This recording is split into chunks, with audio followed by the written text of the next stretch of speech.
Hey good people, and welcome back to the channel. Over the course of this video, I'll be sharing my thoughts and feelings on episode 9 of Ready to Love Miami.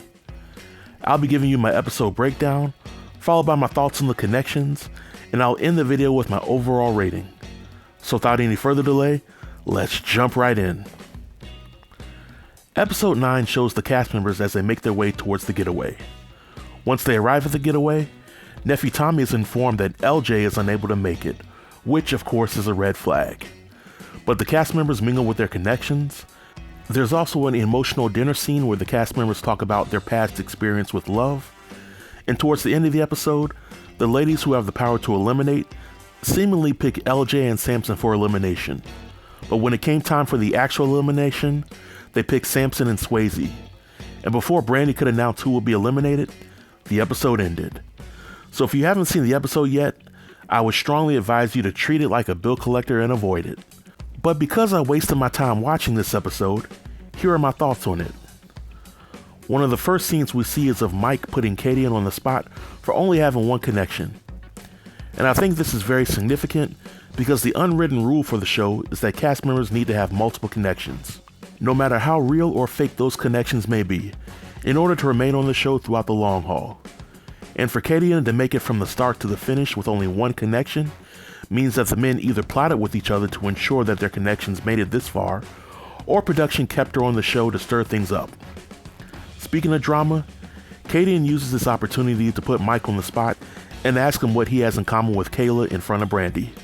This conversation makes everybody feel uncomfortable, and Kadian just sits back looking at the mess she created. We then see Randall and Kayla sharing a brief moment, and I do mean brief moment together. We really don't get to see much substance or growth to their connection this episode, and that's because Jay is right there to destroy whatever momentum they had.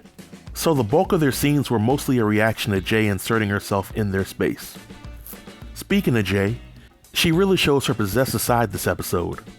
Like a gnat, she's buzzing around Randall and acting like they either go together or they've been smashing for a while, because Jay seems entirely too territorial for a show like this.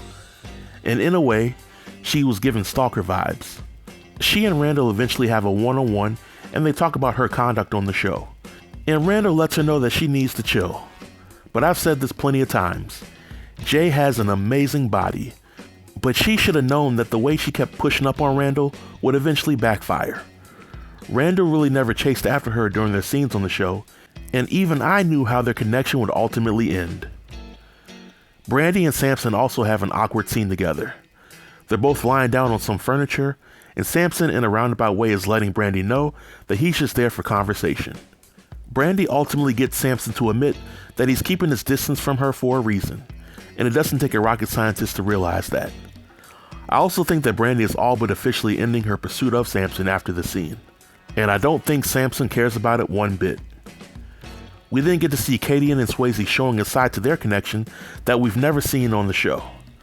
I mean, they're hugging, they're kissing, spooning, playing a game of tag on the jet ski, and so on. So I think it's safe to say that they gotta be smashing, which is within their right to do. They're adults after all. But it also speaks to the power of the show's editing process. It shows that the editing only shows us what they want us to see. Next up, we get to see the long-awaited one-on-one connection with Trinika and Randall. Of course, they had a one-on-one earlier this season, but it was at a restaurant and they barely knew each other at that point. But it was nice to see Randall see Trinika for more than just a woman who laughs at everything. I think out of all of his connections, Trinika can give him the piece that he's looking for, and she won't sweat him about the process.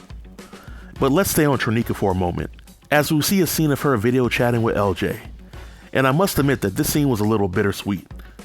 This is because we got to see Trinika's terrific Titanic tatas on full display yet again. But Trinika is sitting there telling LJ that she wishes that he was there.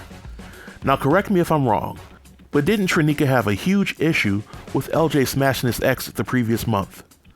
Last episode, Trinika didn't think much of LJ, so I gotta ask, what has really changed since then? We get to see Samson and Charisse share a few scenes together, where they jet ski and talk. However, I don't see any substance to their connection, nor do I see the same chemistry that Samson had with Shakira. And lastly, Mike and Brandi had their scenes together, but as usual, Their connection is still strong, and it doesn't seem like they have to worry about somebody else choosing another person. But overall, on a scale of 1 to 10, I'll give this episode a 2. I rated it this high because the episode showed plenty of Trinika and Jay in their bathing suits. But there was absolutely no reason why we couldn't see who got eliminated this episode. But because the episode ended this way, I predict that on the next episode, a man and a woman will get eliminated. I think that LJ will finally get eliminated, and Kayla may self-eliminate, or Jay will get the boot. But we shall see. And this marks the end of my review. If you want to leave some feedback in my comment section, then drop a comment below and I'll be sure to reply to everybody. Until next time, I'll see you when I see you. Peace.